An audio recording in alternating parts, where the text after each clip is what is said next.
Bonjour à toutes et à tous. Je suis Philippe Roussel, le vice-président de l'association Les Cigognes de l'Espoir, association d'aide aux personnes infertiles, dont le site internet est www.lescigognesdelespoir.com.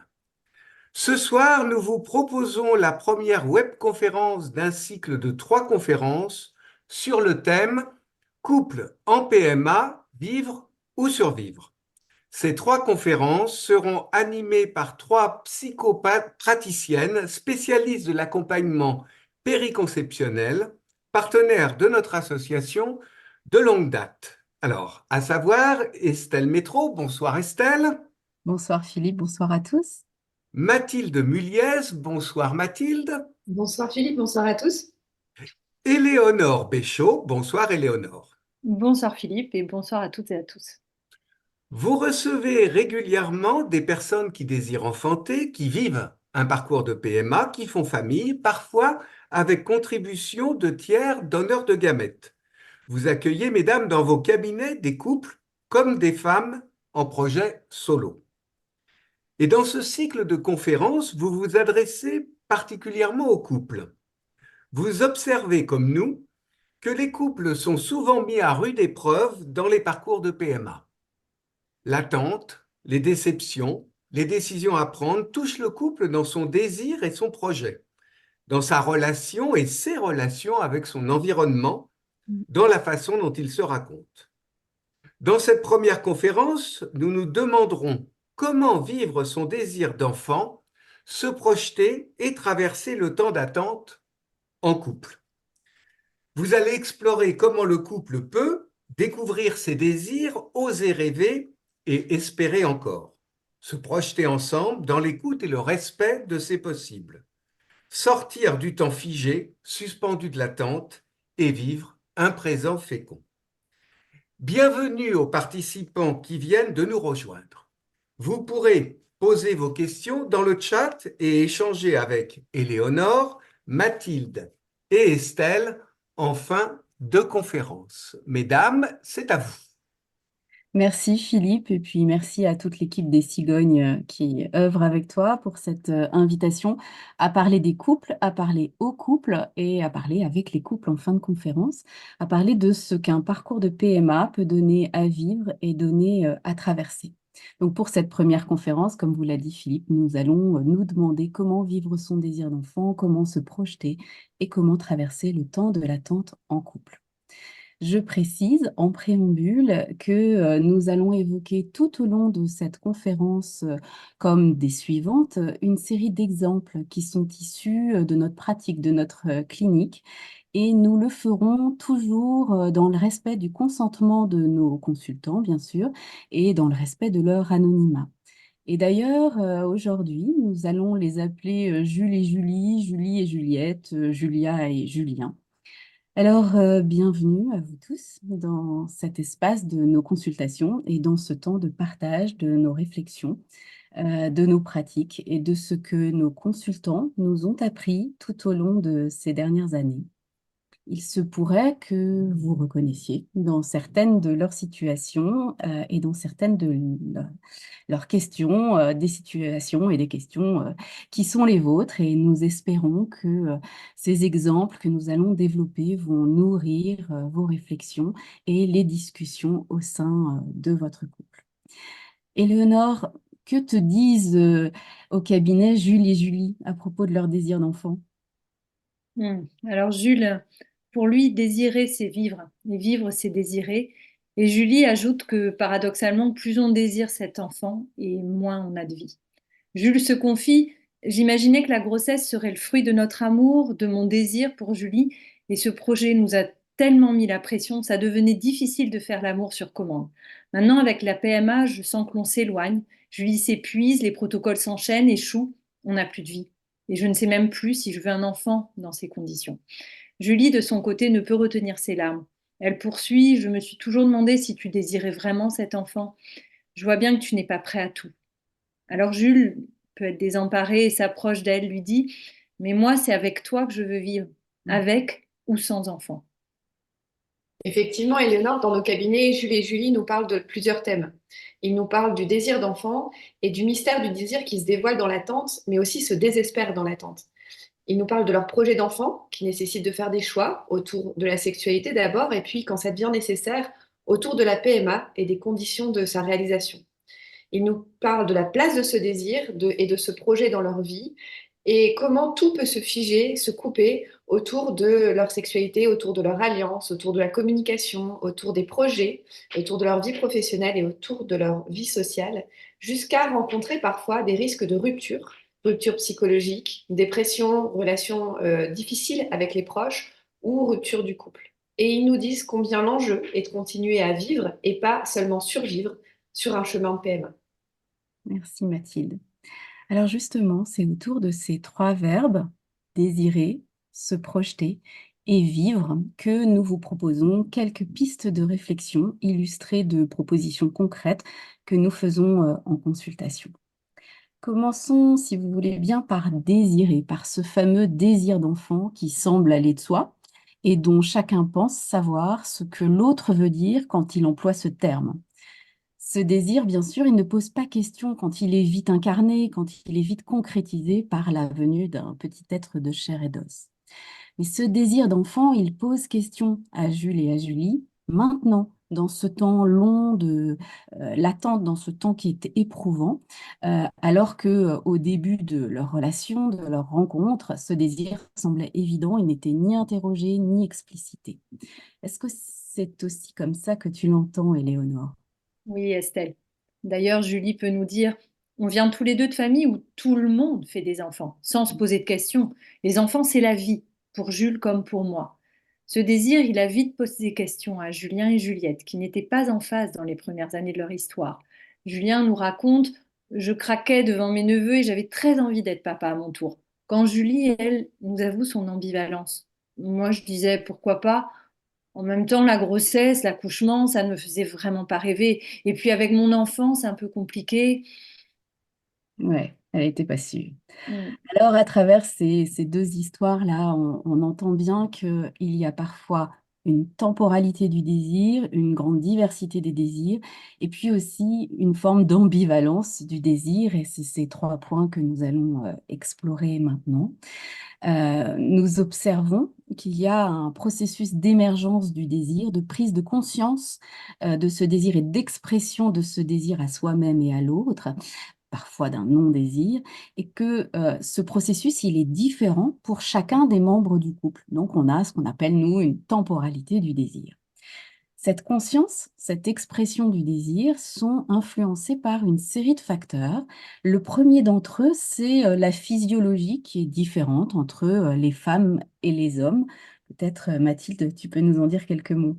Tout à fait. Alors effectivement, les femmes ont une fertilité qui va être cyclique dans le temps, c'est-à-dire qu'il y a des périodes fertiles qui vont durer quelques jours, parfois quelques heures dans le mois, et qui vont revenir tous les mois de façon cyclique. Mais c'est aussi une période fertile qui va être limitée à l'échelle de la vie. C'est ce qu'on dénomme par la fameuse horloge biologique. D'un autre côté, les hommes, eux, présupposent une fertilité constante dans le mois comme dans la vie, même si parfois les spermogrammes peuvent révéler des anomalies ou des fluctuations de la fertilité dans le temps court ou long. Donc on voit bien qu'il y a une différence de vécu de cette fertilité, et cette asymétrie ne manquera pas de créer des tensions, des besoins d'expliquer son vécu, son ressenti pour que l'autre comprenne ce qu'on peut vivre.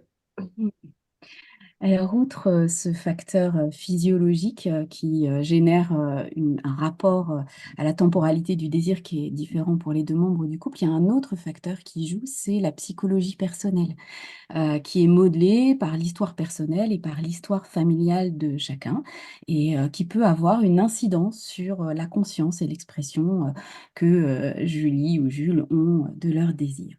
Oui, Estelle. Ainsi, Julie pourrait nous dire, j'ai toujours senti que je serais maman, que je voulais être comme ma mère et les autres femmes de ma famille. Ou au contraire, Julia dirait, ma mère a tellement sacrifié sa vie à ses enfants et nous en a fait tellement le reproche que pendant longtemps, je me suis dit que je ne souhaitais pas devenir mère. Maintenant, je me sens plus accomplie, socialement, professionnellement, et je me demande si j'ai envie d'un enfant avec Jules. Alors, on voit comme un désir qui a pu être inaudible pour un temps peut émerger. Et puis, il émerge parfois quand certains conflits personnels ou quand certains conflits relationnels sont apaisés, ou bien quand certaines missions de vie sont accomplies. Oui, alors dans Retour dans nos cabinets, Jules, par exemple, vit sa vie au jour le jour, sans plan de vie prédéfini, et jusqu'à présent, ça lui a très bien réussi. Il se concentre sur ce qui lui permet de se sentir bien et vivant. Quand faire un enfant est devenu difficile, il ne savait pas comment affronter cette épreuve. Il se demande pourquoi se prendre la tête avec ce projet. Et si ça doit venir, ça viendra. Au fil du temps, il va même jusqu'à remettre en question son propre désir. De son côté, Julie, tout lui a toujours réussi dans la vie, parfois au prix de beaucoup d'efforts et de contrôle aussi. Ne pas réussir à tomber enceinte l'a fait vraiment douter sur ses capacités et sur son désir. Hmm. Alors, outre la physiologie qu'évoquait Mathilde tout à l'heure, et puis ces aspects de psychologie personnelle dont Éléonore nous donnait quelques exemples, là, il y a un dernier facteur, on va dire, qui joue sur cette temporalité d'expression du désir. Ce sont les conditions de sécurité.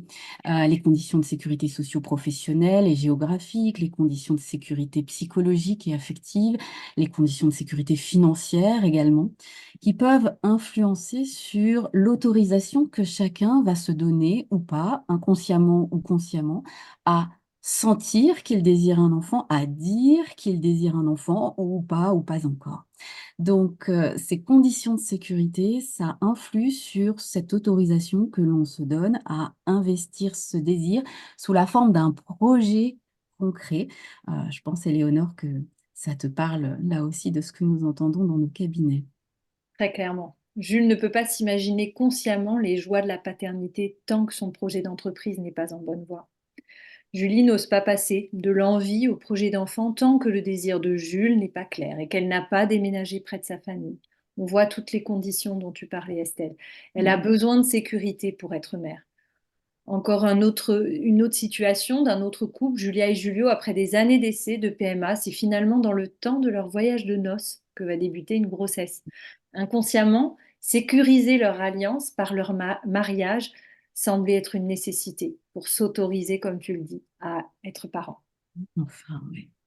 Alors, ces différences physiologiques, psychologiques et puis en termes d'exigence de sécurité entre les partenaires, donc du coup ces différences dans la temporalité du désir hein, qui en résultent, eh bien ça donne lieu régulièrement à des tensions dans le couple, bien sûr, hein, quand on n'est pas tout à fait synchrone, à des reproches, à des négociations conjugales aussi parfois. Et puis, dans certains cas extrêmes, ça peut donner lieu à des tentations de séparation aussi. On entend ça, hein, Éléonore, souvent. Et oui, Julie reproche, si tu avais été prêt plus tôt, quand j'avais encore une bonne AMH, on n'en serait pas là à galérer en PMA. Julia, quant à elle, décide, écoute, si tu ne veux pas engager ce projet d'enfant maintenant, je me lance toute seule. Blessée, elle pourra même penser, je me lance toute seule puisque tu ne m'aimes pas assez. Alors, Mathilde, comment fait-on avec ces différences et les difficultés qu'elles peuvent engendrer? Tout l'enjeu est de pouvoir tout à la fois accueillir ces différences de temporalité dans leurs sources personnelles, pour que chacun puisse les exprimer et les entendre de la part de l'autre, considérer que c'est un mouvement constant et évolutif, et en même temps trouver des espaces communs, des espaces de convergence pour les deux membres du couple. Pour cela, nous invitons nos consultants à raconter, mais aussi à dessiner leur parcours de vie et à y inclure l'évolution et les fluctuations de leur désir d'enfant. C'est l'occasion de reconnaître les fluctuations personnelles et les différences entre les vécus de chacun. Et pour le couple, ça permet d'identifier les jeux de miroir et de complémentarité, de développer une compréhension mutuelle et du dialogue, et aussi, parfois, cela facilite les prises de décision. Hmm. Alors c'est vrai que ces dessins de parcours, hein, ça permet vraiment de mettre en évidence ces différences de temporalité et puis de s'apaiser en fait hein, par rapport à ces différences et de comprendre que chacun a sa propre logique, quoi.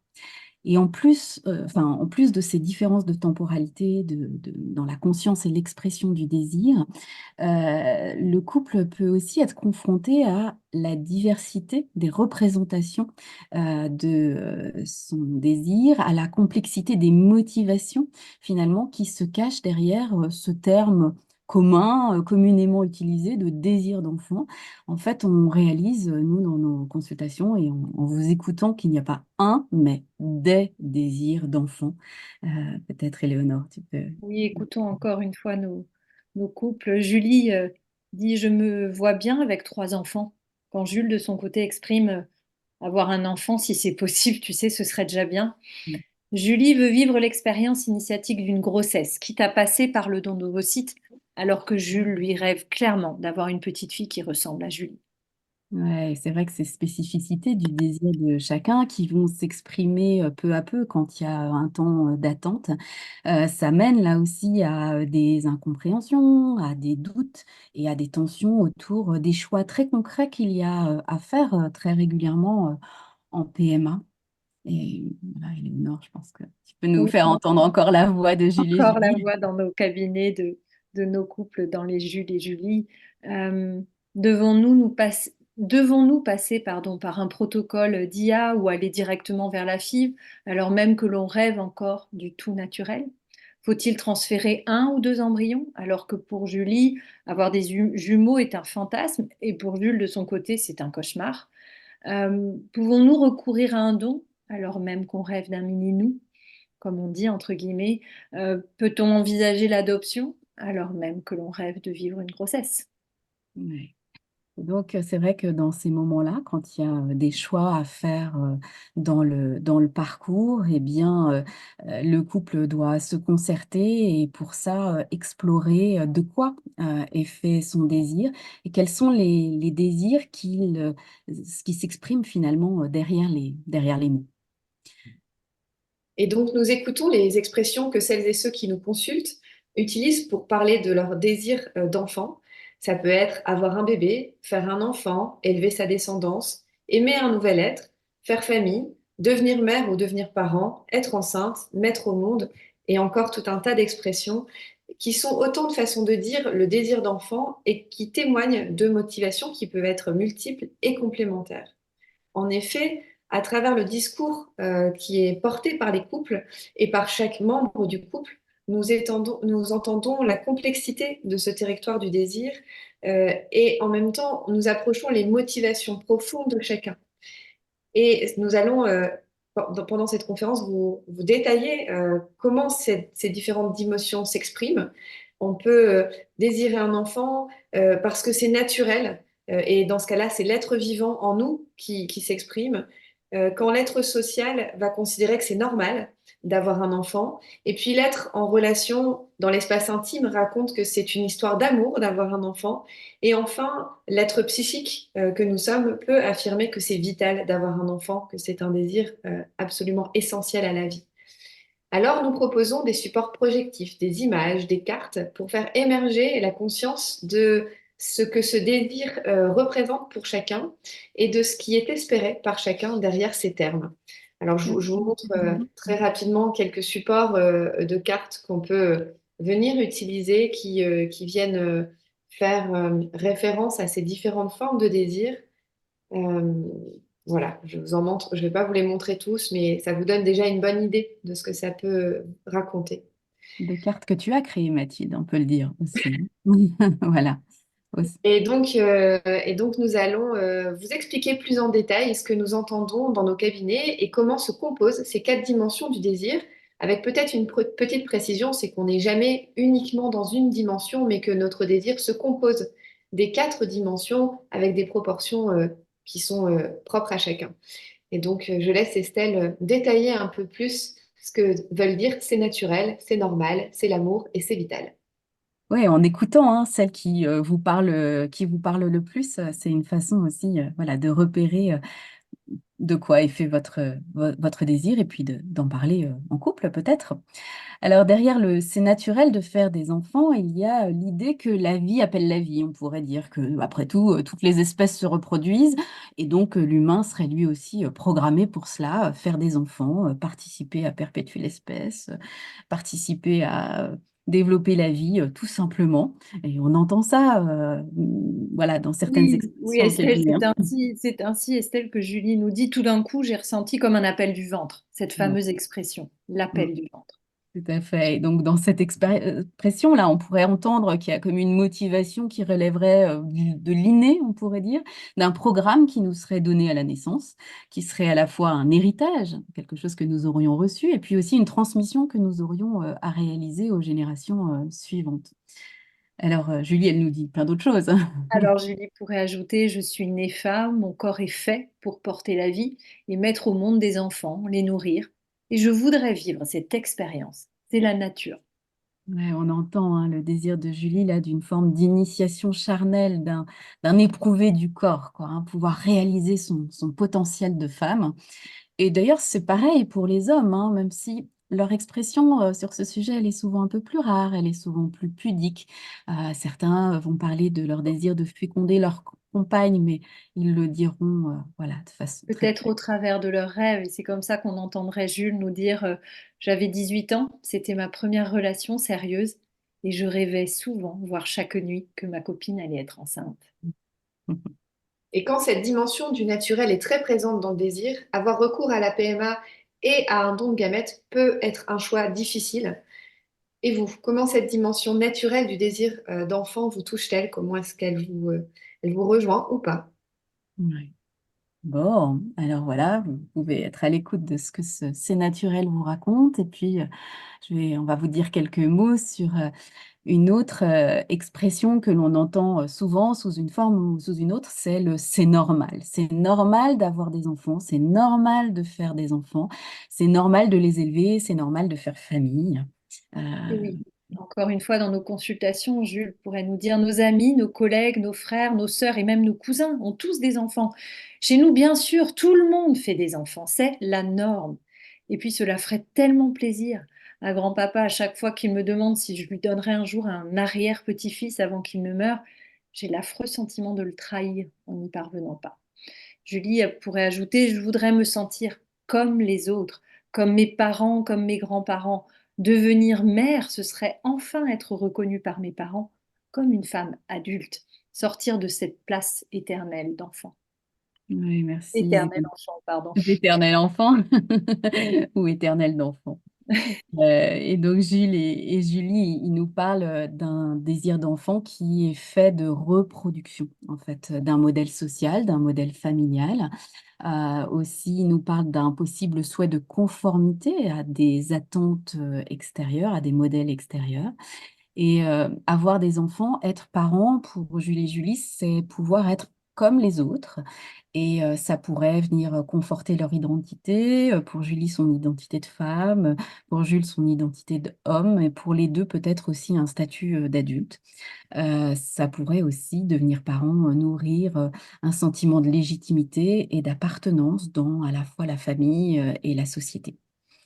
Dans ce c'est normal, on entend aussi souvent que accueillir des enfants, c'est la possibilité de donner en fait ce que l'on a reçu, de poursuivre une forme de chaîne de transmission, de solder sa dette de vie, écrit Monique Bidlowski, qui est une psychiatre, psychanalyste, qui a largement exploré ce thème du désir d'enfant de façon assez précoce, on va dire. Après avoir écouté comment c'est normal se compose, peut-être sentez-vous que votre désir est très empreint et nourri de ses motivations familiales et sociales, ou peut-être qu'au contraire, vous le sentez peu nourri de ces dimensions. Mm. C'est apparemment le cas de Julia, qui affirme, j'ai longtemps pensé que j'avais plein de rêves et de choses à réaliser et qu'un enfant pourrait être un frein. Et cela a été le cas pour ma mère, qui a eu des enfants pour répondre à la demande de sa famille. Je me disais que moi, je ne voulais pas d'enfants. Et puis, j'ai rencontré Julio. Et ça a été une évidence pour moi de prolonger cet amour, de faire ce bébé, ce fruit de nous deux. Alors, on entend là chez Julia et Julio que c'est l'amour qui nourrit le désir d'enfant, hein. C'est le troisième, je dirais, message ou la troisième source de désir dont nous parlait Mathilde tout à l'heure. L'enfance, c'est le fruit d'une rencontre. Dans ce cas-là, c'est le prolongement de l'amour entre deux êtres. C'est une forme de co-création, voilà, c'est une joie partagée qui va se démultiplier à travers cet enfant qui va se transmettre. Et quand le médecin évoque un possible don de gamètes, c'est cet idéal du couple qui souhaite créer un mini-nous qui est remis en cause. Oui, Mathilde. Julien évoque alors Lui, son amour pour cet enfant depuis des années, j'ai cet enfant dans la tête, je l'attends, il est là, je l'aime déjà, je le vois avec moi dans mon atelier, on bricole tous les deux, je lui tiens la main, je guide son geste, il a réussi, il me regarde, je lis la fierté dans ses yeux, mon cœur explose de joie, et puis j'imagine que lui aussi, il aura tellement à m'apprendre.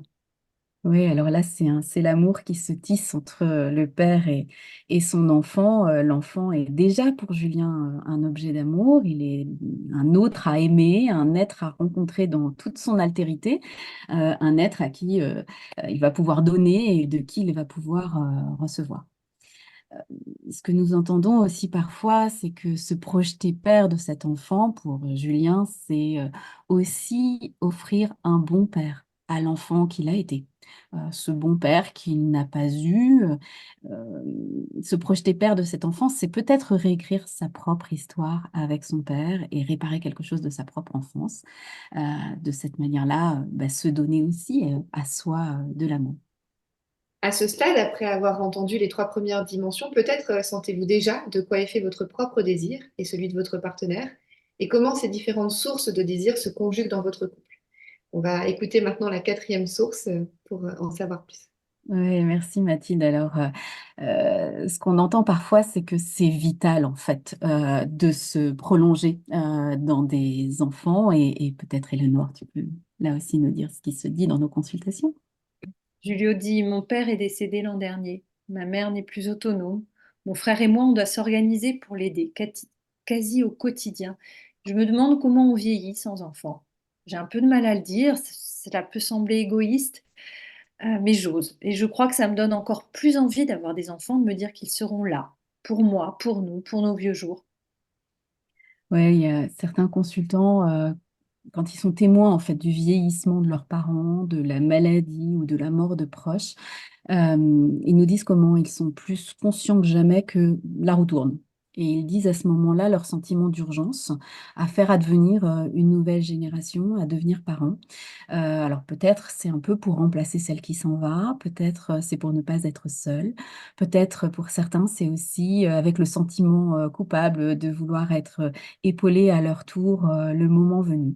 Voilà, mais ce sont tout un tas de motivations euh, que nous trouvons légitimes à devenir parents. Donc ce sentiment d'urgence, de nécessité, il apparaît souvent tout d'un coup dans le contexte d'une nouvelle étape de vie. Et du coup, vous imaginez bien qu'il n'est pas toujours ressenti et exprimé de la même manière, avec la même intensité par les deux membres du couple. Oui, on va retrouver, Estelle, les différences dont on parlait au début de la conférence. Ainsi, pour Julia, faire un bébé est devenu vital à 40 ans. Elle nous dit, j'ai toujours imaginé avoir des enfants, mais j'avais d'abord plein de rêves à réaliser. J'ai fait de longues études, j'ai voyagé, et depuis quelques années, je sens que je suis enfin à ma place professionnellement. Je me connais bien désormais, j'ai fait la paix avec moi-même, avec mon histoire. Et c'est seulement maintenant, à 40 ans, que je me sens vraiment bien, que je me dis, ok, j'ai fait plein de choses super et j'ai plein de choses super à transmettre. Et je vais enfin dit oui à Jules, qui lui rêve depuis très longtemps d'un bébé et s'est montré très patient. Mais ma gynécologue l'a pas vu de cet œil. Elle m'a dit que ma réserve ovarienne était faible, que mes ovocytes avaient mon âge et que ce ne sera peut-être pas facile de faire un bébé. Et là, je me dis que ce n'est pas possible, que je mourrais de ne pas devenir maman. Alors Jules ajoute, et à qui je vais transmettre ce que j'ai appris de la vie? Quelle trace je vais laisser si je n'ai pas d'enfant? Oui, oui. Et là, voilà, Julia et Jules, hein, ils nous disent que le désir d'enfant peut être en partie nourri par une urgence à transmettre, à laisser une trace dans le monde, une urgence à se perpétuer, et qu'il peut être aussi nourri par l'espoir que l'on se souvienne de nous. C'est un enfant qui prolonge la famille, qui prolonge, on pourrait dire même l'humanité, et ça pourrait être entendu comme une quête de dépassement de la mort aussi, d'une certaine manière. Et quand le désir est perçu comme vital, c'est un moteur pour investir des projets qui dépassent parfois les limites qu'on imaginait, comme par exemple le don de gamètes, et qui peuvent appeler à un temps de réflexion et de maturation. Le désir d'enfant de chaque personne est donc empreint de toutes ces dimensions. C'est naturel, c'est normal, c'est l'amour et c'est vital. Et chaque fois, comme nous le disions, dans des proportions qui lui sont propres. Cette composition du désir singulière, elle est différente pour les deux membres d'un couple. Et la façon dont chacun va vivre ce désir va influencer les choix communs et va amener le couple à choisir telle ou telle option procréative. Cette exploration des options possibles en lien avec les désirs du couple, mais aussi avec les valeurs que le couple porte, les convictions de chacun, les croyances de chacun, mais aussi les limites de chacun, fait partie intégrante des accompagnements que nous proposons. Et grâce à différents outils, nous allons aider les couples à tisser leurs désirs communs et complémentaires et à discerner les options procréatives qui vont leur correspondre et les options procréatives qui vont moins leur correspondre en fonction de leurs croyances et de leurs limites. Bien, merci Mathilde. Alors, on a dit comment ce désir d'enfant, l'expression de ce désir d'enfant, elle va être influencée par la temporalité de la prise de conscience chez chacun des partenaires, comment chacun est porteur je dirais, d'une composition du désir qui est différente, singulière, et que dans le temps de l'attente, c'est ça que souvent les couples vont explorer. Alors, il y a le temps de l'attente, puis il y a les choix qui sont à faire aussi. Et puis, en plus, il se trouve que ce désir d'enfant, ça n'est pas notre seul désir. Bien sûr, nous avons toute une série d'autres désirs et nous pouvons avoir régulièrement un sentiment d'ambivalence. Alors, l'ambivalence du désir d'enfant, moi, j'ai envie de dire que c'est la norme, en fait. C'est humain. Tous les couples l'expérimentent, plus ou moins. Mais quand l'attente est longue, que les cycles de PMA s'enchaînent, la conscience de cette ambivalence, elle fait douter les couples de leur désir et c'est extrêmement culpabilisant. Peut-être, Éléonore, tu peux nous dire ce que Julie en dit. Oui, tout à fait. Julie peut exprimer un matin à la veille d'une quatrième FIV. On était tellement bien ce matin, juste tous les deux, avec Jules. Et puis se sentir tout de suite coupable. Mais si je dis cela, est-ce que ça signifie que je ne veux pas vraiment cet enfant? Alors bien sûr, voilà, vous entendez qu'il y a une part de Julie qui désire très probablement, très sincèrement cet enfant. Et en même temps, il y a une autre part d'elle qui apprécie le temps passé à deux comme couple conjugal. Et c'est juste normal. Ça ne signifie pas un non-désir de la part de Julie. Ça dit juste qu'il y a une coexistence d'une multiplicité de désirs, celui d'être à deux, celui d'engendrer un troisième, un bébé, et puis aussi celui d'avoir du temps pour soi, pourquoi pas. Et que plus le temps passe et dure, et plus tous ces désirs vont avoir besoin de se faire entendre, bien évidemment. Alors, bien sûr, les choses pourraient devenir plus complexes si la part de Julie qui aime tellement le temps à deux avait tellement besoin de fusionner avec Jules pour prendre soin de son petit enfant intérieur blessé que du coup, elle l'empêcherait inconsciemment de faire de la place à ce bébé, à cet enfant désiré. Mais c'est pas la majorité des cas. Dans la majorité des cas, il y a juste ambivalence parce qu'il y a une multiplicité de désirs qui coexistent. Et c'est là que la réflexion, l'échange, le cas échéant, l'accompagnement trouvent leur sens pour clarifier ce désir, mais aussi échanger dans le couple sur ce qui peut sembler problématique ou en tout cas qui peut faire culpabiliser sur l'ambivalence ressentie. Et oui, c'est vraiment essentiel parce que nous entendons souvent un des membres du couple reprocher à l'autre de ne pas être assez près, ne pas être assez désirant, de se résigner trop vite. Il y a souvent cette tendance qui revient à évaluer son désir, en fait. Oui, oui, Estelle, et nous l'entendons souvent dans nos consultations. Mais désirons-nous assez? Sous-entendu, désirons-nous assez cet enfant? Qui peut vite se transformer en nous désirons-nous assez? Nous aimons-nous assez? Eh oui. Et du coup, quand la lancinante question du pourquoi ça ne marche pas, vous la connaissez bien celle-là, hein,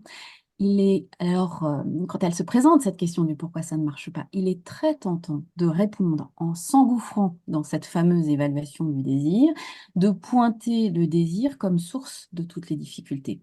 Le désir, il serait venu trop tôt, ou bien trop tard, il est exprimé trop fort, ou bien il prend toute la place, ou bien il est exprimé trop peu, il est accusé d'être trop timide. Il apparaît aussi comme en concurrence avec d'autres désirs, ou bien encore peut entendre que l'un des deux partenaires désirerait moins que l'autre. Il est en effet tentant, Estelle, de pointer du doigt les différences, les asymétries du désir dans le couple, et pourtant cela n'aide en rien à part créer des tensions. La recherche de la cause du fautif, l'autoculpabilisation, la culpabilisation du conjoint alimentent les tensions existantes ou peuvent faire naître de nouvelles tensions au sein du couple. Nous préférons, à la place de ça, inviter le couple à reconnaître les différences et les limites de chacun, ce qui permet dans un second temps de définir le champ des possibles du projet de PMA et donc de co-construire ensemble plutôt que de se renvoyer la faute.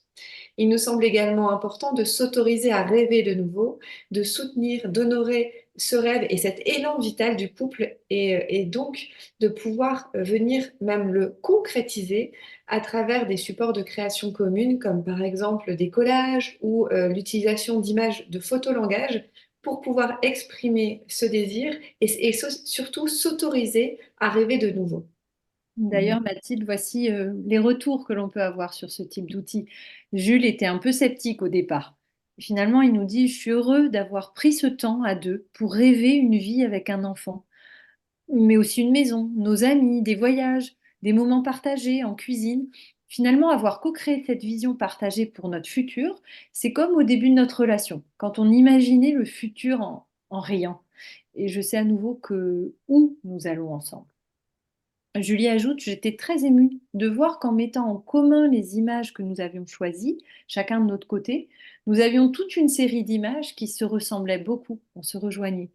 Et en même temps, je suis très touchée de voir combien Jules se projette vraiment dans cette vie à trois. Je le vois, on est ensemble, vraiment.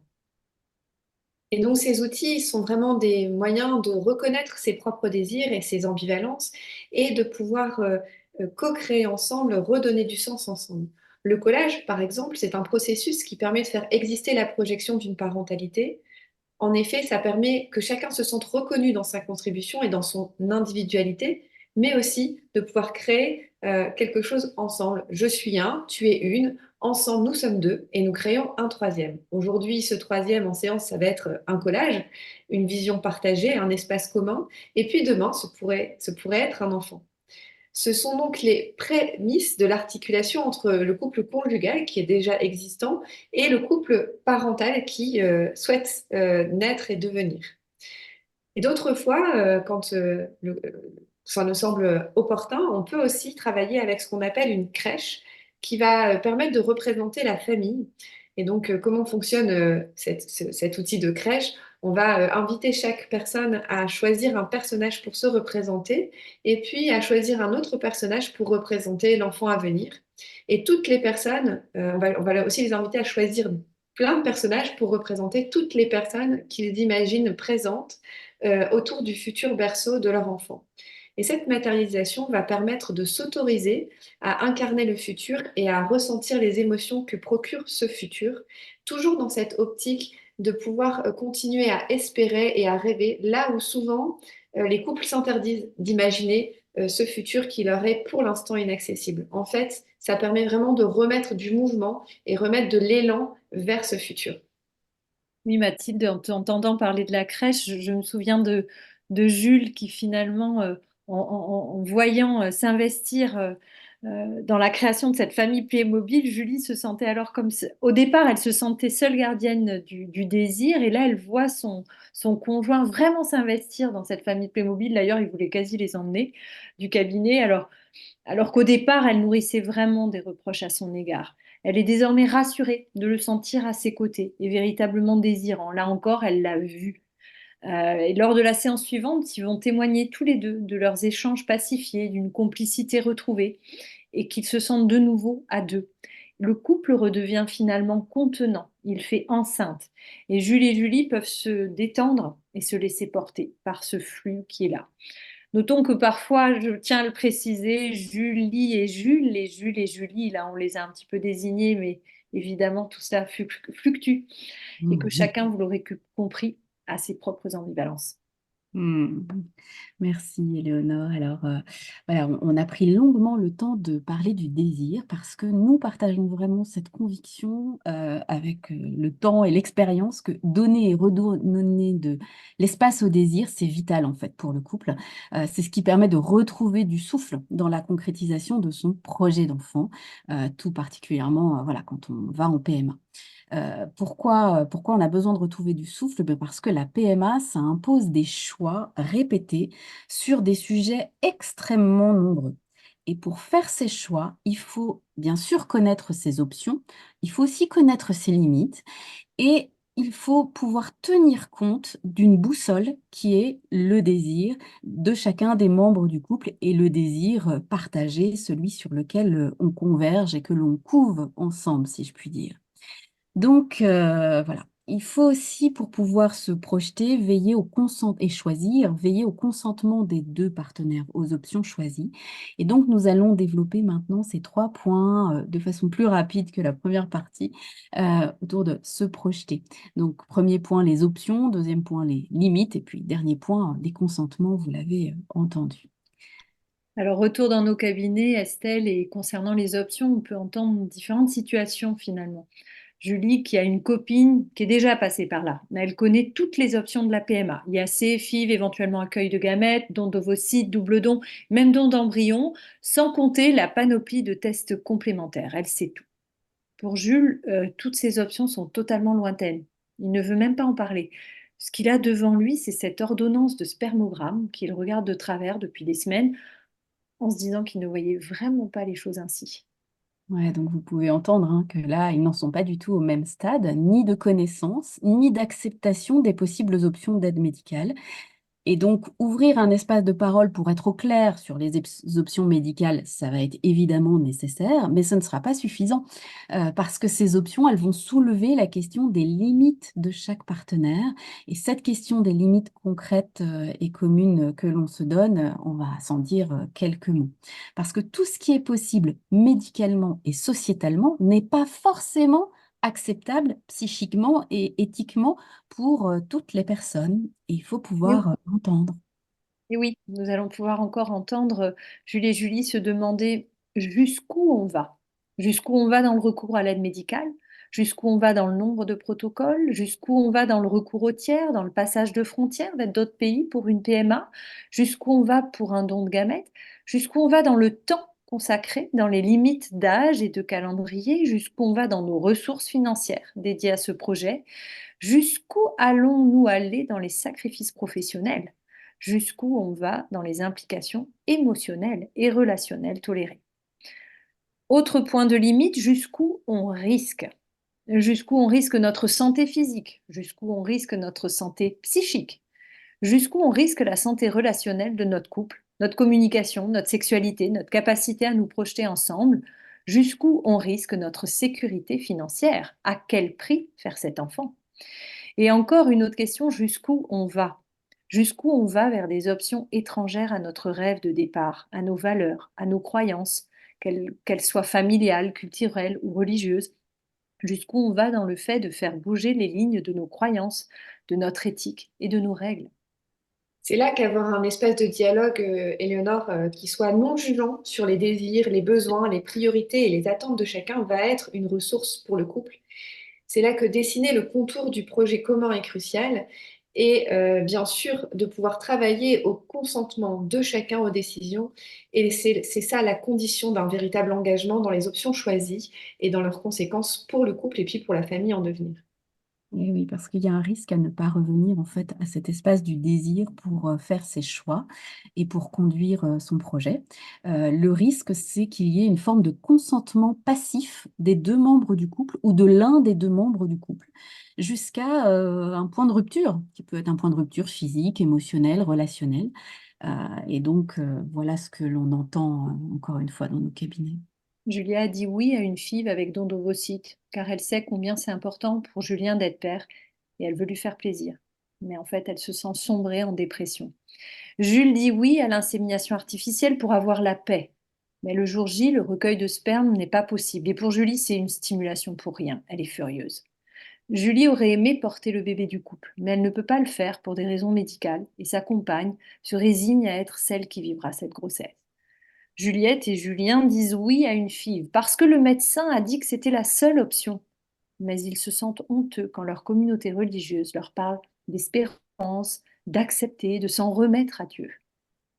Alors, vous l'entendez dans ces exemples que nous donne Éléonore, hein, ces situations non pleinement consenties, elles peuvent être physiquement, psychiquement ou relationnellement très coûteuses.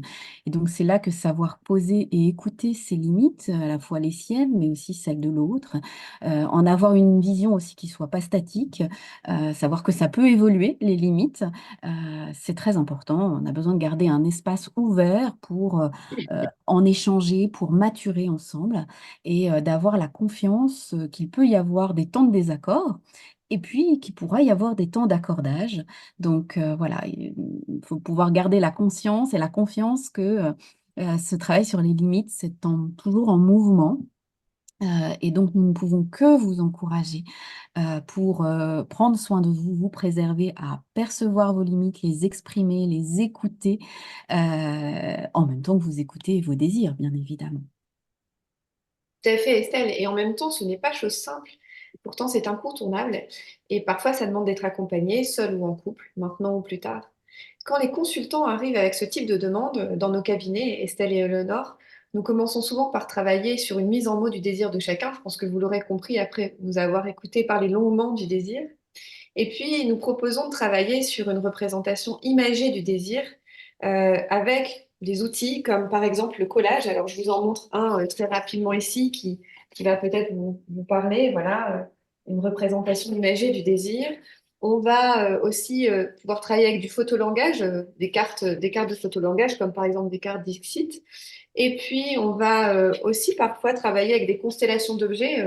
Vous avez parlé de la crèche tout à l'heure. Voilà une représentation qui peut vous parler. Tout ça va permettre de pouvoir représenter ce désir et pouvoir se projeter dans un futur. Dans un deuxième temps, nous allons discuter des options possibles. Chacun peut apprécier les différentes options en fonction de ses valeurs, en fonction de ses limites. Et ainsi, le couple va pouvoir identifier les options qu'il privilégie pour le projet commun. Mais réfléchir ne suffit pas toujours. Il va s'agir également de ressentir quelles émotions naissent avec chaque option possible et s'assurer que ensemble, le couple aura suffisamment d'énergie pour s'engager dans la voie choisie et pour la suivre. Et donc, on va vraiment travailler avec des outils qui vont permettre au couple à la fois de prendre une décision mentale, mais aussi de sentir à l'intérieur d'eux ce que suscite cette décision et comment ils se voient s'engager dans cette voie ensemble de manière à pouvoir euh, toucher du doigt la certitude que cette option leur correspondra. Et donc, pour cela, on va proposer aux consultants de se projeter dans différents scénarios envisagés et de valider autant émotionnellement que mentalement que cette option leur convient.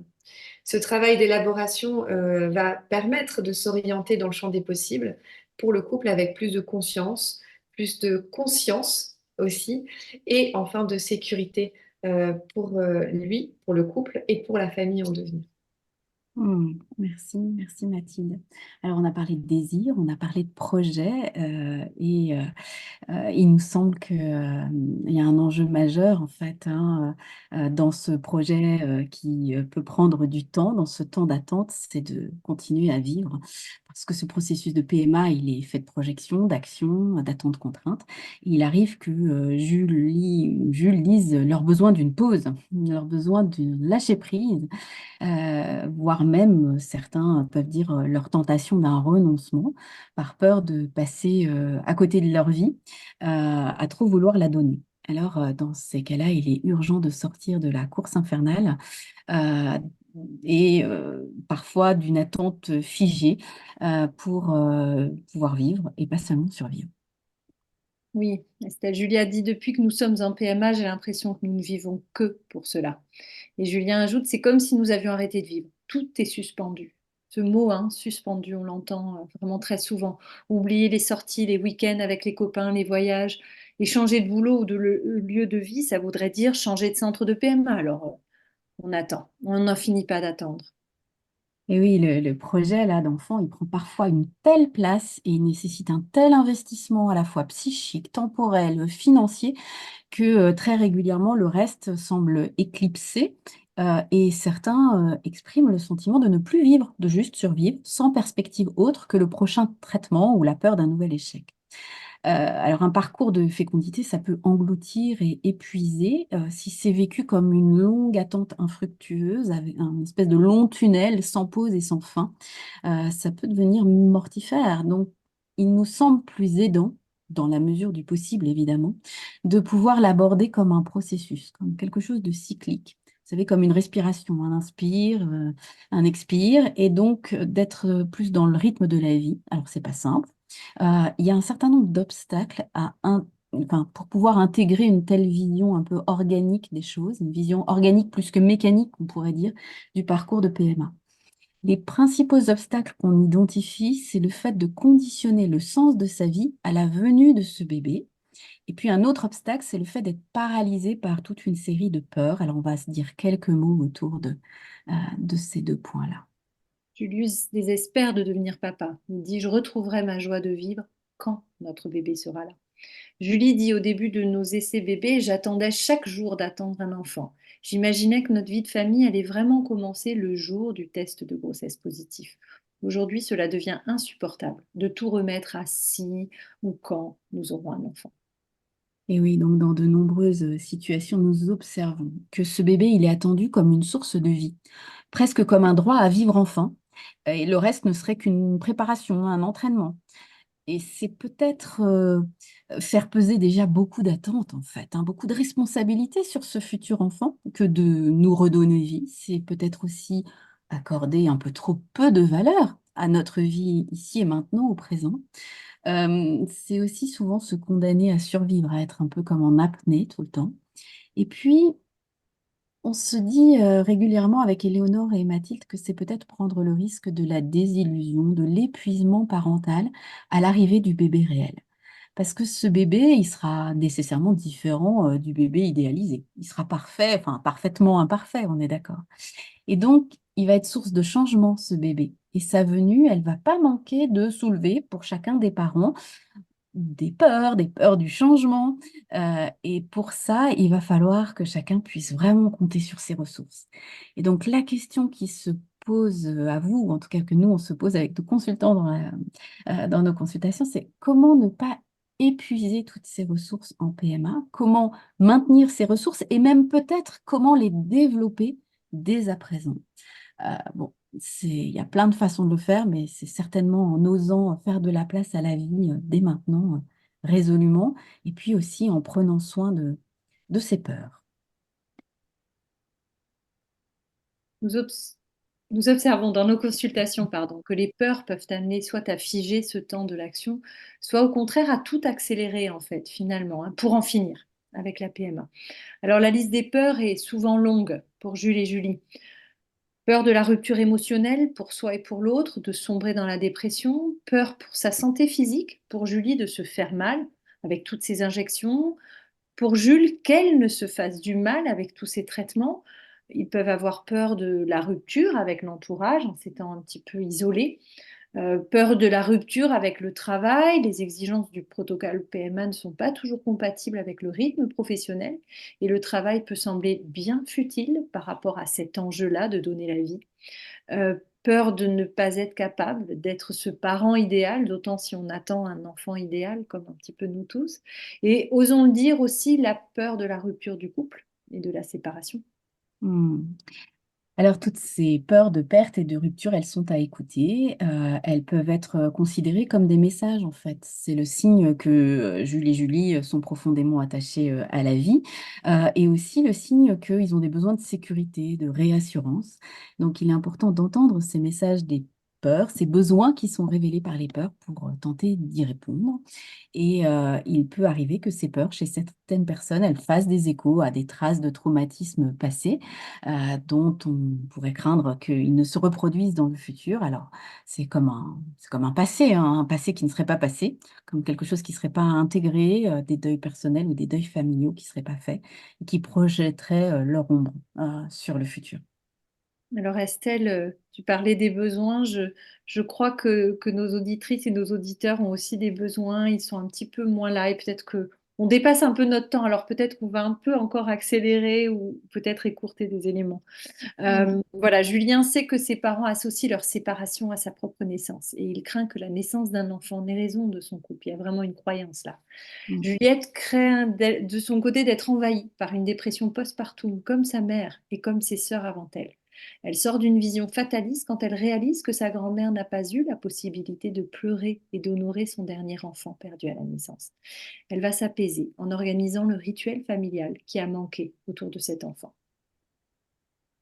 Ok, donc tous ces sentiments et ces émotions, ces peurs comme les colères et les jalousies ou les pertes et les tristesses, ça peut devenir une source d'apprentissage sur soi, vous l'aurez compris, mais aussi d'apprentissage sur l'autre et puis sur les dynamiques familiales de chacun.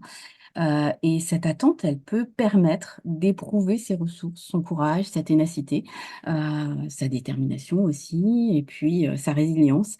Et certains bah, voilà, témoignent de ça. Je ne sais pas si tu veux nous en dire quelque chose, Éléonore. Ou...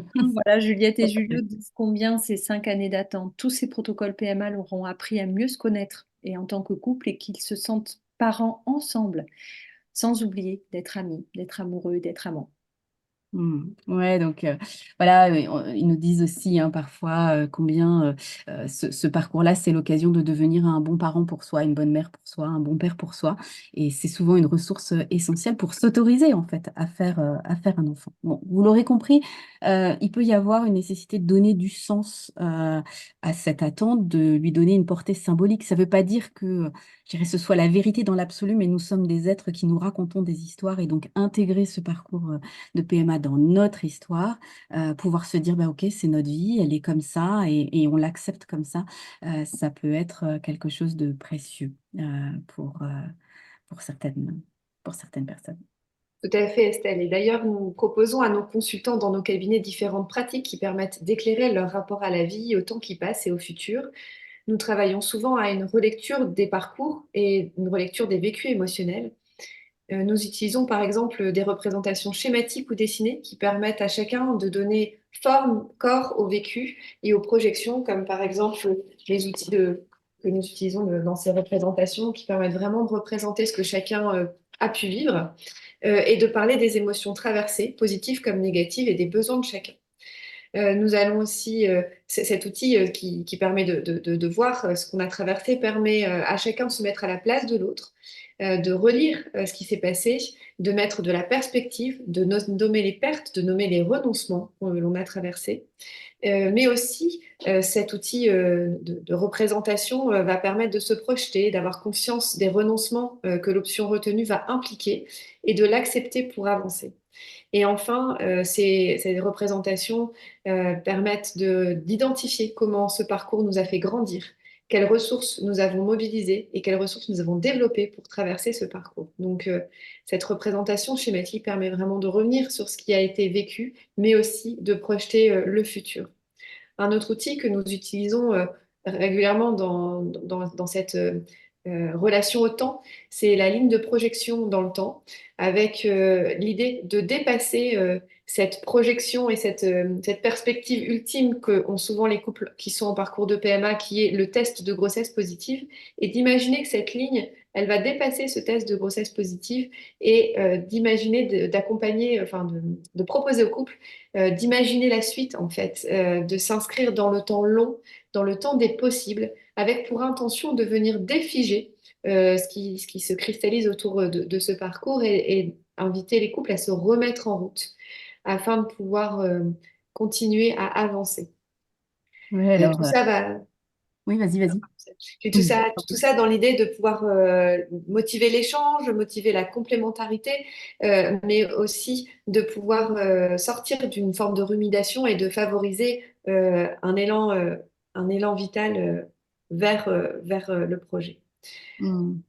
Aujourd'hui, on peut, voilà, cette idée du temps long peut vous paraître un peu complexe à envisager parce que parfois on peut être encore une fois dans cette ambivalence du côté très éprouvant du parcours qui reste sur le devant de la scène et qui nous empêche de nous projeter dans le temps long, mais on peut aussi à d'autres moments sentir que ce parcours a permis de générer d'autres ressources, a permis d'identifier des forces chez nous, ou encore parfois on peut sentir aussi que cette attente est féconde parce qu'elle nous permet de développer d'autres champs, de mieux se connaître en tant que couple, de renforcer cette relation de couple, ou de mieux se connaître en tant que personne parce qu'on développe d'autres ressources. Voilà, il y a vraiment une ambivalence autour de ce temps de l'attente. Et l'enjeu, c'est d'accueillir toutes ces fluctuations et ces évolutions en essayant de pouvoir se reprojeter dans tous les domaines de sa vie et d'imaginer comment tout ça va pouvoir évoluer. Bon, alors comme je crois que justement on est un peu pressé par le temps, j'ai envie de dire là peut-être que, voilà, comme suite de Mathilde, il y a à la fois cet enjeu de se projeter dans le futur et de rêver à nouveau et de vibrer dès maintenant l'endroit où on a envie d'aller. Et puis il y a cet enjeu de donner de la valeur à ce temps de l'attente, comme nous le disait très bien Mathilde. Et puis il y a cet enjeu de vivre ici et maintenant, c'est-à-dire de ne pas attendre d'être enceinte pour être heureuse, d'être les 3 mois de grossesse pour être heureuse, que bébé soit là pour être heureux, etc. Mais vraiment d'oser un oui à la vie autant que faire se peut maintenant, d'oser goûter le présent. Et le cadeau du présent, ça nous semble être une clé. En tout cas, on observe que les personnes qui, voilà, parviennent à se mettre dans cette énergie-là, bah, voilà, souvent rencontrent, je dirais, la vie. Voilà, donc ce oui à la vie. Alors peut-être, Éléonore, tu veux nous donner quelques échos du cabinet pour Quelques finir. échos du cabinet Juliette et Julie, c'est le mouvement d'un changement de poste et d'un déménagement qui semble ouvrir la porte à une grossesse. Pour Julien et Julia, c'est la joie d'un mariage, longtemps repoussé pour cause de PMA. Et pour Julienne et Julio, c'est oser en dernière minute, dans la tristesse d'un dernier embryon mal décongelé, une adoption d'embryon. Merci, Éléonore. Mathilde, tu veux bien conclure? Ouais, je conclus rapidement. Voilà, nous espérons que ces questionnements et ces exemples que nous avons développés ont nourri votre réflexion et se prolongeront par des discussions au sein de votre couple, et que peut-être vous aurez senti le besoin d'avoir un espace tiers ou pas, hein. L'idée, c'est pas du tout euh, de, de, de promouvoir quoi que ce soit, mais bien de vous donner des pistes de réflexion pour pouvoir nourrir vos réflexions, vos questionnements et vos discussions de couple, et vous donner le maximum de soutien dans le parcours que vous traversez, parce que nous savons combien il est éprouvant. Dans tous les cas, prenez soin de vous, prenez soin de votre couple, de votre désir et de votre vie. Et nous vous retrouverons avec Éléonore et Estelle pour 2 prochaines conférences, l'une qui traitera de la dynamique du couple et de la question de l'ouverture aux tiers, parce que quand on est dans un parcours de PMA, eh bien, il y a nécessairement des tiers, et d'autant plus quand on envisage un don de gamètes. Et donc cette conférence aura lieu le 14 mars, dans 3 semaines. Et l'autre, la troisième conférence, traitera de l'histoire et du récit que la PMA suppose, du récit pour soi, pour le couple et pour l'enfant à venir. Et cette conférence aura lieu le 4 avril. Nous vous y retrouverons avec plaisir. Merci, mesdames, pour cette passionnante conférence. Alors, j'invite le public à envoyer maintenant ses questions, bien sûr, s'il en a. Je rappelle que cette conférence sera donc disponible en replay sur tous nos réseaux sociaux. Je vous invite, si ce n'est pas fait, à vous inscrire, comme vient de dire Mathilde, à 2 conférences qui vont suivre. Le 14 mars, mais moi j'ai noté ensuite le 16 avril. Je ne sais pas pourquoi j'ai entendu parler du 4, mais il me semble que c'était le 16. On va vérifier, ceci étant. Ces 2 conférences s'appellent Comment vivre ce parcours à deux et avec les autres, et comment intégrer ce parcours dans nos histoires de vie. De toute façon, vous allez trouver les liens d'inscription et les dates précises sur la page dédiée à ces conférences sur notre site internet, à la rubrique événements. Je rappelle enfin qu'on vous retrouve, mesdames, alors, sur vos réseaux sociaux, bien sûr, sur vos sites internet, dans la liste de nos partenaires. Certaines d'entre vous participent à nos rencontres à Paris et en province. Je précise aussi que vous consultez par visioconférence de toute la France, et que vous animerez des ateliers lors de notre prochaine réunion à Paris le 5 mai 2024. Alors, maintenant, place aux questions. J'ai une question de Nathalie. Est-ce normal, après l'échec, on a envie d'arrêter et finalement, on a tellement envie qu'on envisage de continuer. Mesdames, Hmm. Oui, alors je ne sais pas si l'une d'entre vous veut répondre. Alors je veux bien en dire quelques mots. Euh, il y a quelque chose de très important, c'est que quand on a nourri un espoir pendant très longtemps et puis qu'on est déçu, ben, on vit une perte, donc de la tristesse, et donc on est dans une forme de deuil, hein.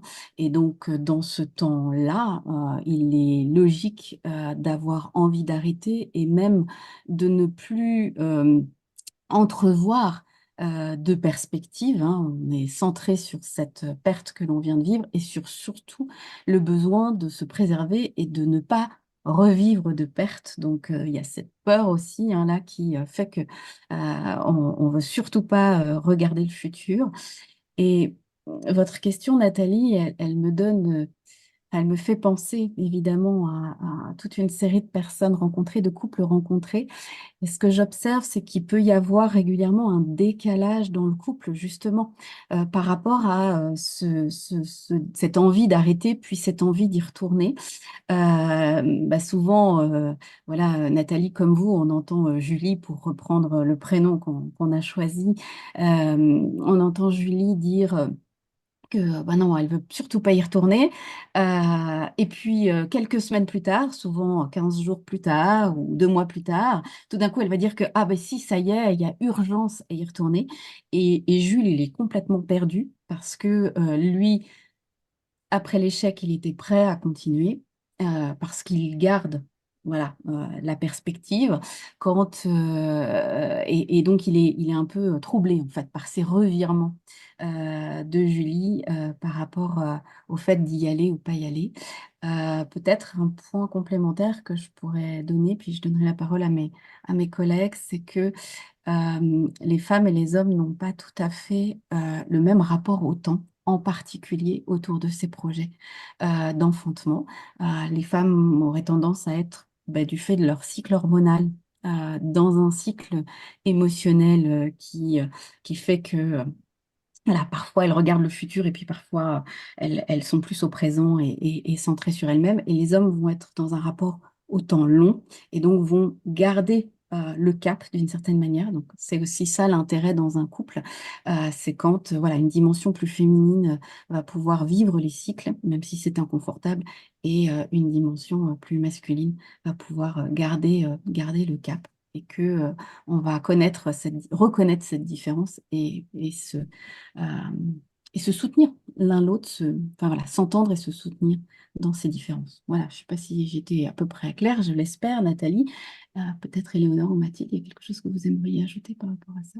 J'ajouterais peut-être que pour une femme en général, le fait de projeter un nouveau cycle et de projeter euh, une fille, enfin une implantation d'embryon est vécu comme quelque chose de l'ordre d'une projection très forte, qui est vécu aussi physiquement, corporellement, c'est-à-dire que la femme porte ce projet avec son corps et le vit physiquement à l'intérieur de son corps. Et donc quand le projet, enfin l'embryon ne s'accroche pas ou qu'il y a une fausse couche, elle le vit aussi de manière extrêmement physique et corporelle. Et donc, il y a vraiment comme un temps du deuil à respecter pour pouvoir se remettre en route un nouveau cycle, un nouvel essai. Alors que pour un homme, c'est souvent plus un projet avec une horizon large et qui lui est extérieur, en tout cas extérieur à son corps. Et donc, du coup, un échec est vécu avec beaucoup plus de distance, peut-être comme une entrave à un projet plus global, et donc est vécu de manière dans un temps qui est plus long. Et donc, la différence de vécu aussi s'explique par la différence de la proximité, on va dire, et la différence de vécu corporel aussi. Et ça explique aussi pourquoi est-ce que, il y a ce cycle aussi pour la femme, de ce besoin de faire un temps de pause, de faire ce deuil avant de pouvoir se relever et de recommencer un nouveau cycle. Alors là, évidemment, hein, on fait quelques généralités, puis je vais Oui, donner la c'est quelques parole à généralités.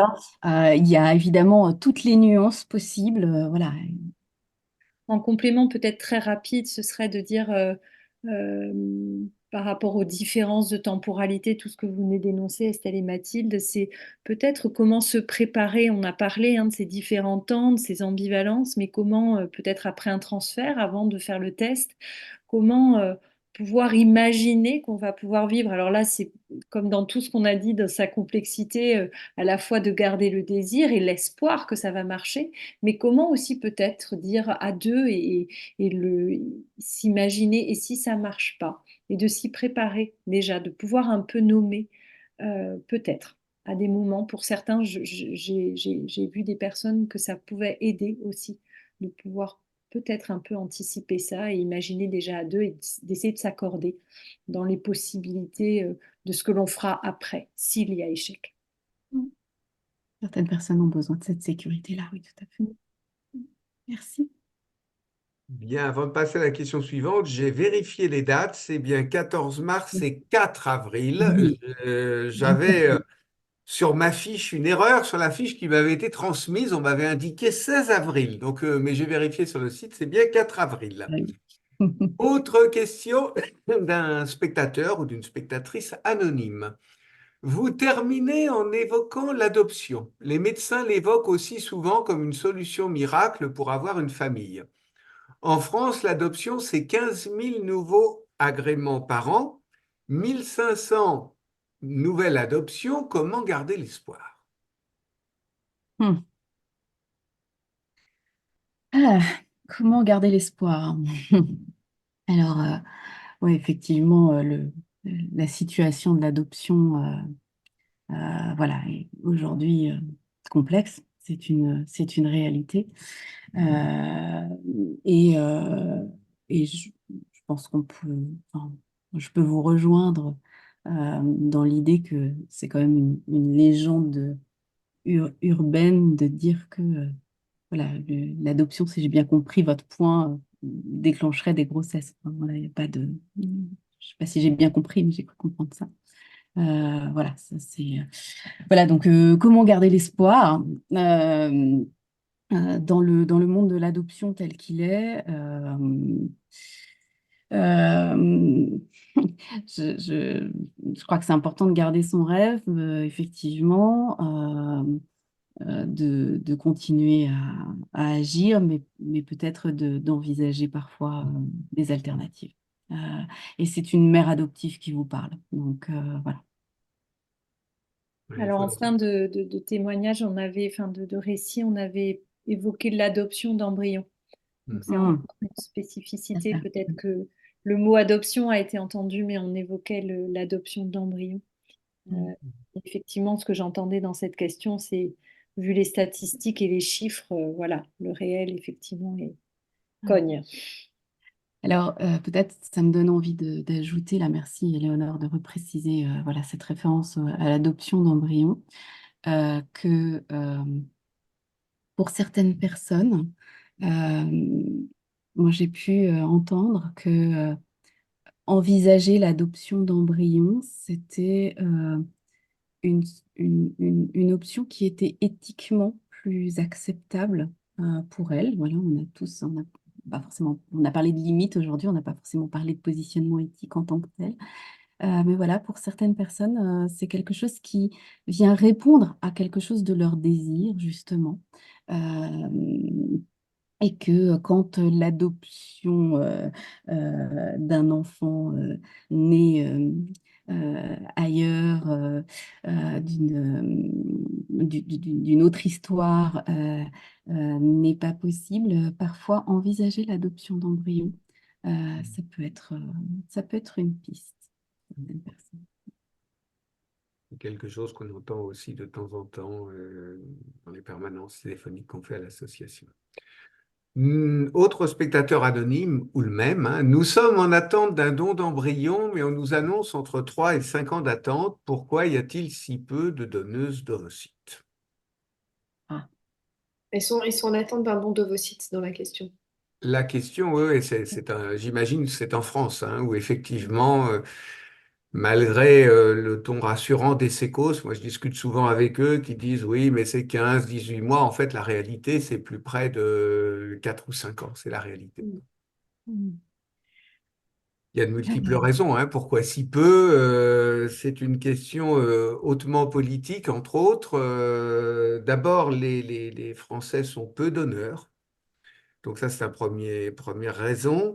La deuxième raison, c'est que donner ces ovocytes, c'est une certaine contrainte, c'est du temps, c'est des heures de travail perdues, c'est des injections, c'est une anesthésie, c'est quand même assez lourd et que la France ne veut pas dédommager les donneuses.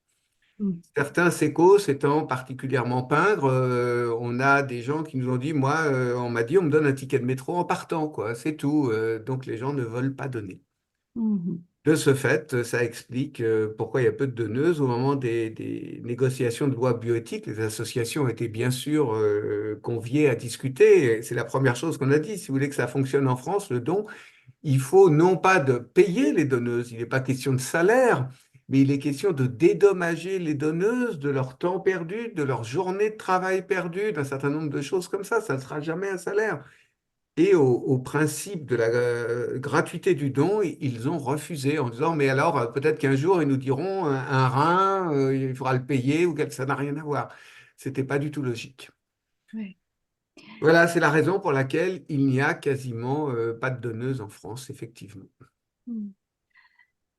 Ça me fait penser à un livre de Jérôme de Neubourg, me semble-t-il, où il explique sa démarche pour donner, alors là, son sperme, et finalement son renoncement. Et j'avais retenu de ce livre aussi, finalement, un besoin de considération, un besoin de reconnaissance dans le cadre même du processus que lui disait ne pas avoir rencontré. Voilà, comme il en aurait eu besoin, peut-être. Enfin, voilà.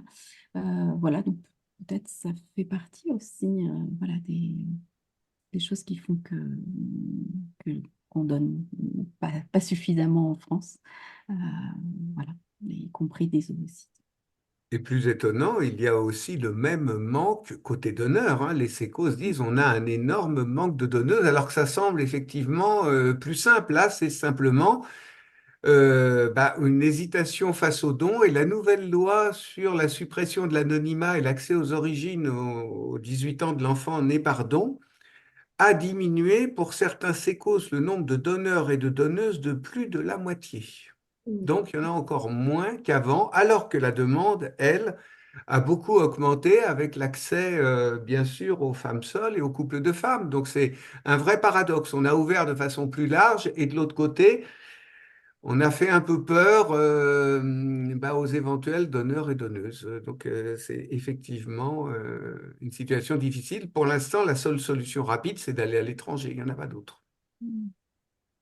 Alors, on peut espérer que la situation évolue comme elle avait évolué, me semble-t-il, en Angleterre, hein. C'est-à-dire qu'en Angleterre, au moment où on est sorti de l'anonymat, on a constaté d'abord une chute des donneurs et puis finalement les choses ont repris. Donc voilà, il y a peut-être quelque chose, je dirais, de l'ordre du Peut-être. collectif, de la communication, voilà, aussi de figures porteuses. Enfin, je pense à ce spectacle dont les Cigognes de l'Espoir sont partenaires, voilà, cette femme qui vient parler de dons et de son propre processus pour donner, c'est aussi à travers ce genre de figures d'identification que les Mm. dons se développer. Et c'est vrai qu'on cherche à aider aussi à trouver des donneuses, hein. C'est pour ça qu'on va co-distribuer à travers la France cette pièce de théâtre qui s'appelle La trajectoire des gamètes pour aussi inciter les donneurs et les donneuses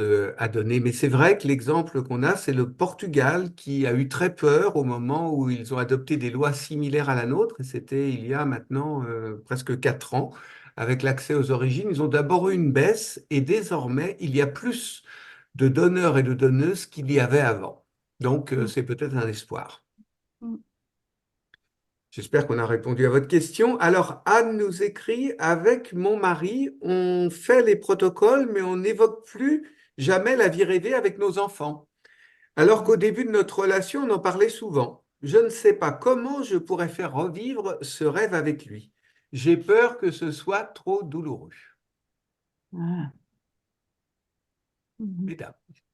Mhm. Que l'une d'entre vous a envie d'en dire quelque chose? Alors, Mathilde? je pense que dans les exemples qu'on a donnés des outils que nous, on utilise en séance, il y a des choses peut-être à venir picorer. On donnait l'idée de projection d'images ou de collage commun, de peut-être regarder un magazine ensemble et puis d'essayer de rêver ensemble à nouveau à ce projet commun ou euh, peut-être aussi à travers les transmissions, bah tiens, qu'est-ce que toi t'aimerais transmettre à un autre enfant ou qu'est-ce que tu aimerais lui faire découvrir si on est en balade, voilà, qu'est-ce que tu aimerais venir présenter ou faire découvrir à un enfant qui serait avec nous, enfin, essayer de refaire vivre cette idée d'une projection d'un enfant qui serait là, qui partagerait le quotidien dans le temps du couple, dans les temps communs partagés dans le couple, d'essayer de le faire exister à travers différentes évocations à différents moments. Ça peut être une manière de re-rêver ensemble. Ouais. On entend souvent hein, je dirais cette peur de se faire du mal en rêvant à nouveau. Et ça se comprend tout à fait. Et puis, en même temps, s'engager dans un protocole, c'est tellement d'investissement, c'est tellement d'énergie, c'est tellement de dons de soi que le faire en ne s'autorisant pas à penser au-delà du test de grossesse, euh, c'est c'est vivre souvent des heures difficiles. Euh, je- J'observe que les personnes, enfin, quand avec certaines personnes, elles font le pari euh, de, de rêver dans le temps de préparation du protocole, de se projeter dans le meilleur des scénarios. Et non seulement d'imaginer que le test va être positif, tout en considérant, comme Éléonore disait tout à l'heure, qu'évidemment, il peut se passer autre chose, mais oser rêver que le test soit positif. Et puis, oser rêver un premier trimestre, puis un deuxième trimestre, puis un troisième trimestre. Et puis faire ce que j'appelle, moi, aller faire... je dirais, aller rencontrer les souvenirs du futur en imaginant les bons moments autour de la naissance, mais les bons moments du premier anniversaire de l'enfant ou de la présentation à la famille ou les premiers pas à l'école ou ce genre de choses, les personnes se donnent à ressentir des émotions fortes et bonnes et qu'elles ramènent finalement dans le temps de préparation du protocole. Elles viennent vibrer en fait ces bonnes émotions anticipées. Et ce dont témoigne beaucoup, c'est que c'est extrêmement porteur dans le temps de préparation et dans le temps du protocole. Et que même quand malheureusement ça n'a pas fonctionné cette fois-ci, quelque part, je vais dire, ce qui est pris est pris. C'est-à-dire que ça fait partie de la banque de souvenirs de la personne. Ça fait partie euh, voilà, pendant ce temps-là, je me suis sentie mère, je me suis sentie père. J'ai honoré la mère et le père en moi, je les ai fait vivre. Et oui, c'est douloureux quand ça fonctionne pas, c'est très douloureux, mais ça ne l'est pas moins parce qu'on n'a pas osé rêver. En tout cas, c'est ce que beaucoup des consultants finalement me disent après avoir au départ dit, ah non, non, non, je veux plus y penser. Voilà, donc comme Mathilde, j'aurais envie de vous encourager à oser rêver à nouveau. Et ça peut être voilà, mettre des images sur son frigo, euh, s'offrir un petit cadeau qui fait penser à ce futur, ou tout simplement oser aller se plonger dans une scène, rêver du futur. Alors, juste quelques mots parce qu'on a un message d'un homme, et il n'y en a pas tant, hein, Sylvain, qui dit Je suis dérouté par l'attitude de ma partenaire qui a été incroyablement courageuse et moteur pour tout notre protocole de PMA. Nous avons fait 4 inséminations et 3 FIV. Et là, alors qu'une quatrième FIV est envisagée pour le mois prochain, certains jours, elle dit qu'elle veut tout arrêter et d'autres qu'elle ira jusqu'au bout, jusqu'au don s'il le faut. je ne sais pas trop sur quel pied danser. Qui veut répondre? On sourit là parce que ça évoque pour nous notre, notre conférence suivante en fait, hein, sur quel pied danser, effectivement, comment on peut danser cela, comment ces temporalités dont on a parlé, ces fluctuations du désir vont pouvoir s'accorder en fait. Et effectivement, les mots sont justes là j'ai pas noté le prénom, pardon, Ah, c'est Sylvain. de Sylvain, voilà, qui est dérouté, qui est à la fois que l'on sent très admiratif du courage, de tout ce qu'a traversé déjà sa compagne, et en même temps, là, voilà, il doit un petit peu s'ajuster. Donc, effectivement, comment accueillir ces mouvements-là de sa compagne, soutenir le désir, accueillir quand ça diminue. Moi, je serais sur ça, sur cet accueil et cette réceptivité dont peut-être on a peut-être pas parlé trop dans cette conférence, mais comment nourrir la réceptivité qui va nourrir aussi la réceptivité et l'accueil d'un enfant. Donc comment déjà aussi monsieur peut juste accueillir les mouvements de sa compagne, danser avec, rester pas trop loin. Voilà là ce qui me vient, peut-être Estelle et Mathilde.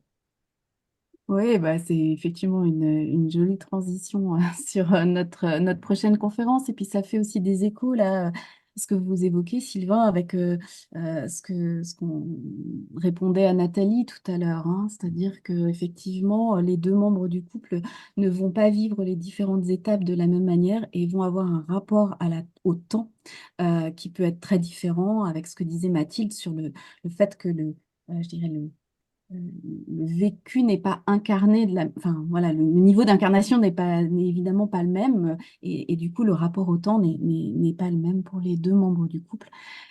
Et donc c'est avec ça qu'il va falloir danser dans une écoute.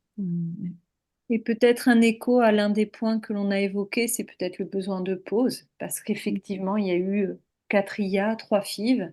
Alors c'est beaucoup, c'est énorme et elle l'a fait, mais peut-être que là, il y a comme un essoufflement et juste peut-être le besoin de temporiser, d'une petite pause, de reprendre le souffle. Oui. Mathilde, tu voudrais ajouter quelque chose? J'allais justement ajouter cette question de la pause qui est nécessaire dans ces parcours où effectivement tout est extrêmement bordé, contrôlé, où on est dans une gestion du temps, du quotidien très orientée vers ces parcours. Et parfois c'est nécessaire et c'est vraiment salvateur de pouvoir s'arrêter, de reprendre le temps de vivre euh, plus librement, on va dire, sans les contraintes qu'impose le parcours de PMA, pour pouvoir se reconnecter à ses essentiels, se reconnecter au couple, de façon à retrouver de l'énergie pour retourner vers le parcours, parce que c'est vraiment important de pouvoir retrouver cette énergie à la fois physique, prendre le temps du repos pour le corps, mais aussi psychique, prendre le temps du repos pour de nouveau retrouver l'élan d'y retourner. Ah. Nouvelle question qui vient d'arriver que moi je trouve douloureuse, hein. Spectateur anonyme, donc j'ai pas de prénom à mettre. Que faire quand une personne du couple voudrait se projeter et pas l'autre? Selon le raisonnement, pas de bébé égale pas de sujet. En parler ne fait que remuer le couteau dans la plaie. Alors, donc, quand une personne veut se projeter et pas l'autre, c'est ça. Ah oui, c'est ce qu'on disait tout à l'heure. Ah, ouais, ben là, euh, je rejoins le mot que donnait Éléonore tout à l'heure, c'est-à-dire ce mot de réceptivité, ce mot d'accueil. Quelque part, ces parcours nous font vivre une disponibilité à ce qui se passe et une disponibilité à l'autre dans une grande sensibilité qui est finalement assez proche de celle dont on a besoin quand on accueille un petit bébé. Parce que un petit bébé, il fait pas tout ce qu'on veut. Il est comme il est, il vit ce qu'il a à vivre, et on fait l'expérience de s'adapter à son rythme, à ses besoins, et voilà. Et quelque part, il y a quelque chose de ça qui est précieux à développer pour le couple, c'est-à-dire de pouvoir accueillir à un moment donné que la douleur pour l'autre est telle que c'est impossible à un moment donné de parler.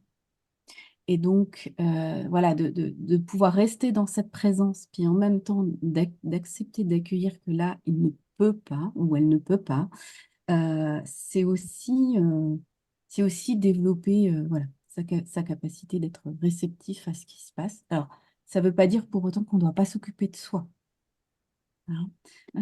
Donc, il y a on entend là dans votre... enfin, on peut entendre dans votre témoignage, voilà, que c'est souffrant en fait, hein, de se sentir tellement dans deux dynamiques différentes à un moment donné. Donc, voilà, on peut que vous encourager à prendre soin de vous, à avoir des espaces de parole euh, pour dire votre désir, avoir peut-être aussi des espaces de création pour dire votre désir, et puis peut-être voilà, à donner du temps à l'autre. Et peut-être aussi trouver d'autres clés que la parole euh, pour, euh, pour évoquer ce désir d'enfant. Je crois que Mathilde nous a donné un certain nombre d'exemples. Euh, Vous avez peut-être entendu quand nous essayons de travailler de façon très concrète par le dessin, par des supports projectifs, par de la création, par de la co-création avec des images, des objets, etc. Euh, pour certains membres des couples, c'est très précieux de pouvoir être dans la manipulation des objets, des images, euh, et ne pas trop avoir à parler pour pouvoir contenir son émotion, pour pouvoir voilà, accueillir son émotion tranquillement. Et certaines personnes sont bloquées avec la parole, donc peut-être ça peut être ça aussi une piste, c'est de trouver d'autres façons de travailler. C'est par exemple ce qu'on va proposer dans le cadre des ateliers du 5 mai qu'on fera pour les cigognes de l'espoir. C'est un travail très très concret avec des objets pour faire une crèche, avec des crayons de couleur pour faire des arbres de transmission. Euh, voilà, ça peut être des espaces d'expression euh, plus aisés. Voilà, j'espère avoir donné quelques pistes. Je te Sur la... rejoins totalement, et c'est sur les espaces de vraiment dédiés à ça, avec de la création, le fait de passer par le matériel, le manuel peut vraiment venir compléter un discours ou un dialogue qui serait trop douloureux. Et puis, j'ajouterais peut-être le fait de trouver des espaces soit pour soi quand on a besoin de parler et que l'autre ne souhaite pas, des espaces avec des personnes, des proches à qui on a décidé d'en parler, avec qui ça nous fait du bien d'en parler. Ça peut être aussi des espaces associatifs. Je pense qu'il y a de plus en plus d'associations dédiées aux couples qui sont en parcours de PMA qui proposent des espaces de parole entre membres du couple. Je pense que les cigales le proposent Des régulièrement groupes de parole. Bien et sûr, c'est il y a très, des groupes de très... parole qu'on organise samedi matin, bien sûr, en visio. Tout à fait. Et c'est des espaces qui sont précieux pour les couples parce que ça permet vraiment de partager sur son parcours. Alors, c'est pour les couples ou pour les personnes, enfin, un membre du couple qui en trouverait le besoin et peut-être pas le couple à deux si le couple n'en a pas le besoin ensemble.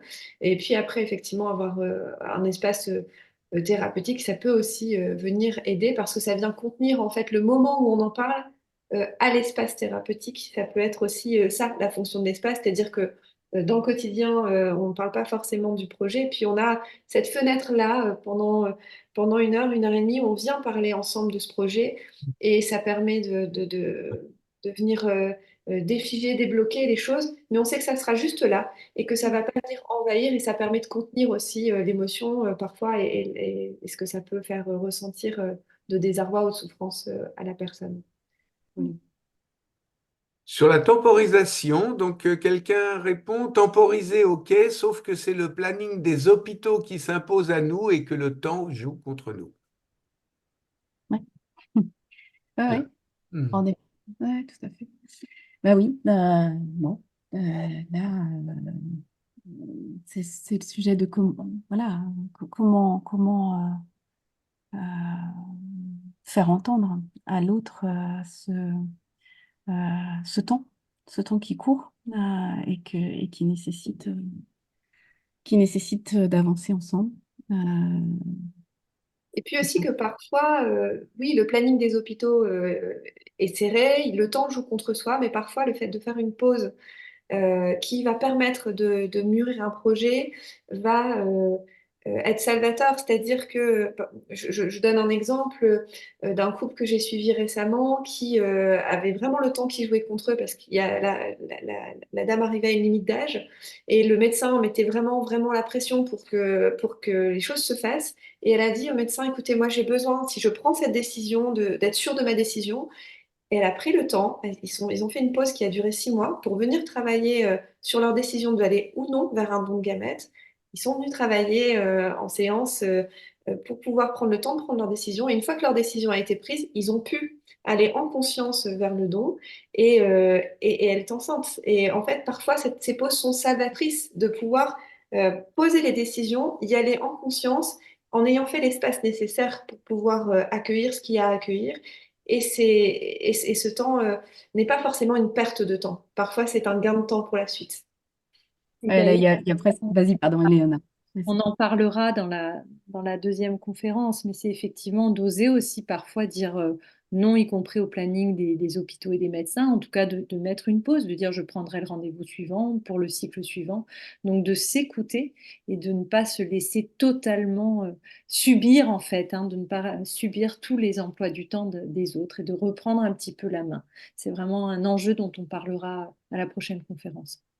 Ne pas être que patient, être aussi acteur. Et en fait, globalement, ce qu'on observe, c'est que les équipes médicales, je crois, sont plutôt dans l'accueil, en fait, de cette temporalité des couples. Ah, de plus en plus, je trouve, en tout cas. Avec un recul de 25 ans, je vais dire de plus en plus. Mm. Et ne pas céder à l'impatience des médecins. Et rester libre, libre de ce qui est bon pour soi. Mm. Bien, je ne vois plus de nouvelles questions. Je ne sais pas laquelle de vous souhaite conclure avant qu'on rende la liberté à tous nos spectateurs. Estelle? Bon, alors, en grand-mère, je vais dire, de notre groupe, je vais conclure. Bien, nous vous remercions. Enfin, d'abord, nous te remercions, Philippe, hein, et nous remercions les Cigognes de l'Espoir voilà, pour cet accueil et puis pour cette possibilité de partager, d'avoir partagé avec vous ce soir des points de repère, le premier point de repère. On continuera dans les 2 prochaines conférences sur nos observations de ce que vivent les couples autour de ces parcours de PMA. Voilà, je remercie mes partenaires, Éléonore et Mathilde aussi, pour voilà, tout ce travail de recherche que l'on fait ensemble, de partage, pour vous proposer des repères et surtout des pratiques les plus concrets possibles dans vos parcours. Et donc, bah, nous espérons que ce qui a été partagé ce soir va nourrir vos réflexions et vos échanges en couple notamment. Et nous vous invitons, nous vous engageons, je crois que vous l'aurez entendu, à continuer à rêver, à oser vous projeter, euh, à, à honorer, en fait, comme nous cherchons à le faire jour après jour, la mère et le père en vous, quelle que soit la suite de votre chemin, parce que voilà, cet élément-là, ces éléments-là de votre identité, bah, vous les nourrissez jour après jour par votre engagement. Voilà, et puis nous vous invitons à vivre pleinement dès aujourd'hui. Voilà. Bien, merci. On Merci. espère tous vous retrouver, même encore plus nombreux, le 14 mars. Et je répète, le 4 avril. Le mot de la fin, ce sera celui de Dorine, qui vient de publier un message. Merci beaucoup pour cette conférence, pour la qualité de vos interventions et de vos regards croisés. Je vous souhaite à tous une bonne soirée et à très bientôt. Merci. Merci. Merci. Merci, bonne soirée. Bonne soirée.